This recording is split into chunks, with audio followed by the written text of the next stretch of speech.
Devastating, Kent, as you said, and this is truly a heartbreaking story, and this family is going through the unthinkable. It truly just feels like you're in a dream, and then just occasionally, like, it just hits you.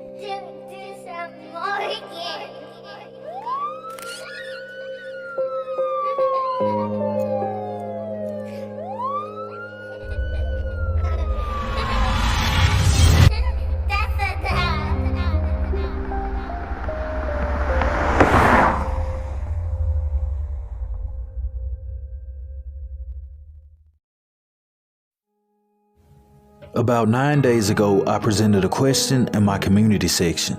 I asked you all how you felt about biological parents kidnapping their children back from a foster home.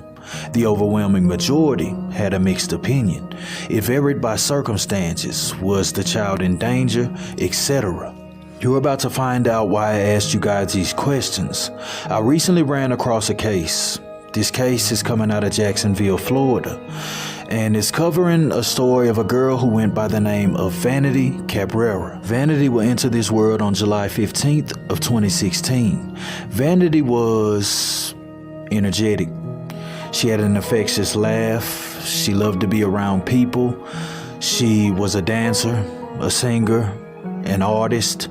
She apparently loved doing everything under the sun, and at a very young age she was beginning to harness the world. Vanity would be born to her mother, Pamela Cabrera. She loved her daughter very much. They were close. However, Pamela had another side to her. She was diagnosed as a schizophrenic as well as having bipolar disorder. Now, when it came to Pamela managing this diagnosis, she did a pretty good job. She kept herself under control for the most part. That is, until around 2020, when she stopped taking her medication. In the year of 2020, Pamela would be arrested and booked with 3 separate assault charges for hitting 3 separate people that she didn't know.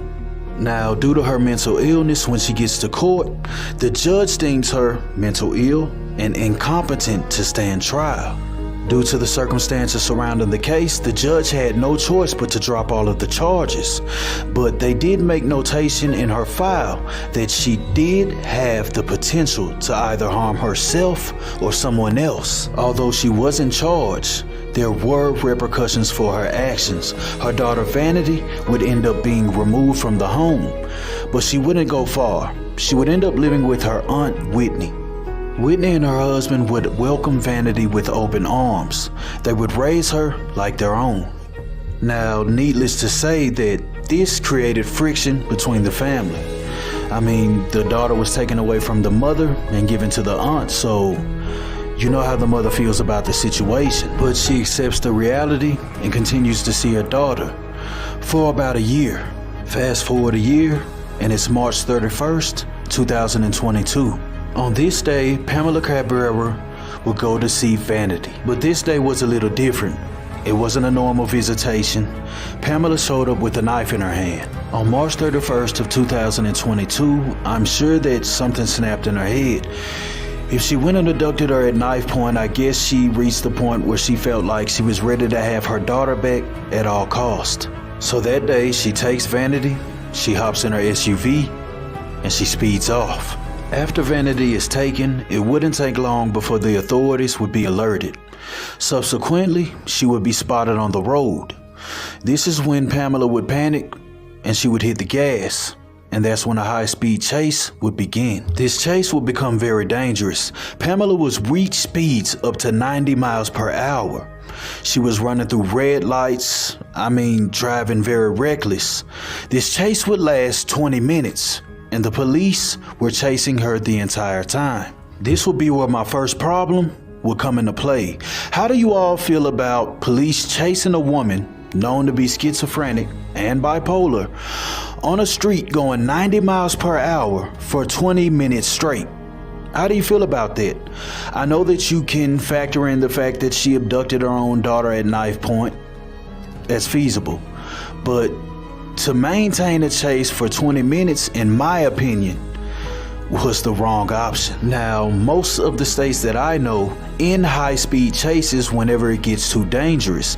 If someone's going 90 miles per hour blowing through red lights, that puts civilians, police, and the perpetrator themselves at risk. So sometimes the cops just cancel the search altogether.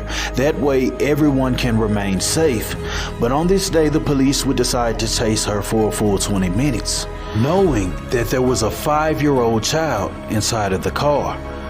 I'll say it again, I highly disagree with that. I feel like on this day, the police should have shut off their sirens, stopped chasing, and then they should have got a couple of unmarked cars to tell her whenever she slowed down and felt like she was safe. That way, they could stalk her from a distance. But for whatever reason on that day, they decided to pursue the chase. Now, Pamela would be exiting off of an interstate. This is when the car would have a head-on collision with the pond. We're learning more about the woman police say led them on a chase that ended with the death of a 5-year-old girl. Officers arrested 32-year-old Pamela Cabrera. Jacksonville police say that it started when they got a call about a kidnapping, and it ended when Cabrera crashed into a pond with the child inside. Just within the past hour, we learned Cabrera's mother previously said her daughter suffers from schizophrenia and bipolar disorder, and she has a child who was taken out of her custody. We have not confirmed that the child who died last night was Cabrera's daughter. I-Team investigator Ann Maxwell is looking into JSO's policy on chases like this. We begin, however, with News4Jax reporter Marilyn Parker. Marilyn, Cabrera was supposed to appear in court today. Well, the bailiff said she unraveled and was being disruptive, so she would not be in court today. But the hearing went on anyway, and the judge set bond for over $2 million. I called Cabrera's family today. They told me they're still processing all of this and just aren't ready to talk about it yet. A 30-mile chase police called erratic at more than 90 miles per hour. It left a 5-year-old girl dead. One News4Jax viewer calls what he saw Thursday night reckless. Police say they got a call about a kidnapping, and the driver of this SUV, 32-year-old Pamela Cabrera, is a suspect. It started here at Dunn Avenue in Biscayne, where police pulled her over. An officer says he learned Cabrera and the 5-year-old in the car knew each other. Then they say the driver drove eastbound on Dunn Avenue, running every red light from Biscayne to I-95 South. Police say the driver almost hit multiple cars while changing lanes, putting other drivers in harm's way. When the suspect tried to turn onto the ramp at exit 9B, she drove into a retention pond. Police got the driver out but couldn't reach the 5-year-old because the SUV started sinking. The girl was later found at the bottom outside of the SUV, dead. Details surrounding the kidnapping are limited. The report says a kidnapping just occurred, but doesn't say where or when. Cabrera isn't charged with a kidnapping. Some of her charges include battery on a law enforcement officer, but this charge isn't explained in the report either.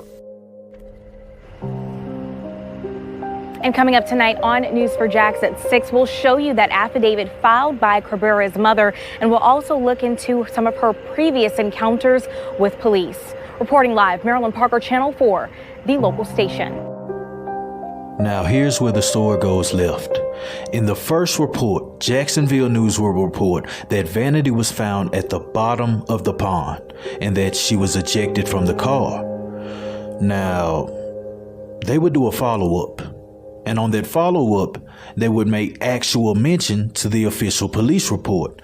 Now, in the official police report, it says that Vanity was found inside of the passenger seat. You also need to understand that the first report was a direct witness who was on the scene that day, Officer Christian Hancock. This is the officer that reported to Jacksonville News that Vanity was found at the bottom of the pond. However, that statement has been redacted, and they have now switched that to Vanity was inside of the passenger seat. It doesn't take a rocket scientist to figure out that this full story has not been told to the public. Now, in regards to Pamela ending up harming her daughter, you know, she had a mental illness. She's sick. You know, I honestly don't think that is something that people should be upset about. You must always remember that, you know, she had problems And I honestly don't think she set out that day to hurt her child. From testimony from her sister and her sister's husband, they said that, she loved her child. She took great care of her. It was just the mental disability that was incapacitating her. When Vanity had her accident, she was only 5 years old. She hadn't lived yet. It's tragic. It's sad. And I know that the mother is probably going to receive a lot of backlash, and I want to know what you guys think in the comment section. When Pamela was arrested for those 3 assault charges, she did spend time in a mental institution. However, they didn't hold her that long. After she was released with a relative, and with her not taking the medication and her not getting the proper help that she needed, it started to become a problem. Pamela Cabrera remains locked up in the Duval County Jail tonight. Her family says she's pregnant.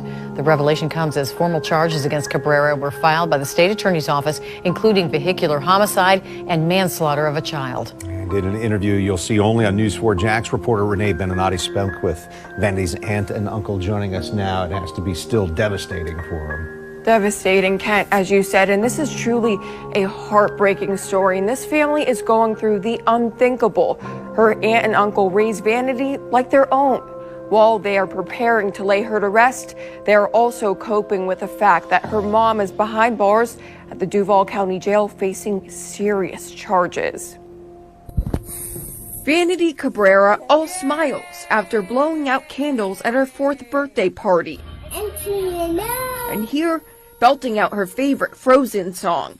Her aunt and uncle tell me she was little, but packed with a huge personality. What were your favorite parts about it? Like, whatever you were doing, she wanted to help. Like, I would go and cut the grass, and she'd be like, Theo, can I go with you to cut the grass? She was bubbly. She was one of those kids that she skipped everywhere.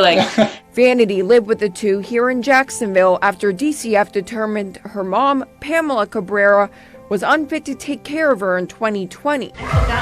These challenging circumstances didn't stop Vanity from being full of life. She did not seem shy from the videos I saw. At all. We would go to the park, and the first thing she would do is ask kids if they wanted to play. Yeah. But this life they all built together changed forever on March 31st. Investigators say Vanity was kidnapped by her mother from her aunt and uncle's home, then led police on a 30-mile chase, her SUV captured in this video. Cabrera crashed into this retention pond off I-95. She was pulled out alive. Little Vanity did not make it. Again, I want you guys to leave your thoughts. How do you feel about the situation? Entirely. How do you feel about the mother? How do you feel about the kidnapping? We know the outcome is sad. It's tragic. I mean, it's terrible. I know it hurt a lot of people. And at the same time, I know that the mother had mental illness. I don't know if this had to do with a breakdown. I don't know if it was a shift in emotions. I don't know what caused her to go over there and abduct her daughter that day. But that's just not my place to judge. Again, leave your feedback in the comments. I want to know what you guys think about this story. Honestly, and don't be afraid to leave your true feelings. Everyone is going to have a different opinion. Let's talk about this. It's a serious discussion. At the end of the day, where I stand is Pamela wasn't the only one responsible for this death. I think that the state is highly liable for this death. I think they should have called off the chase. I think that they were playing it safe, and in those moments, that's what cost Vanity her life. I mean, I can't help thinking that, but again, that's just my opinion. Rest in peace, Vanity Cabrera. I hope that you received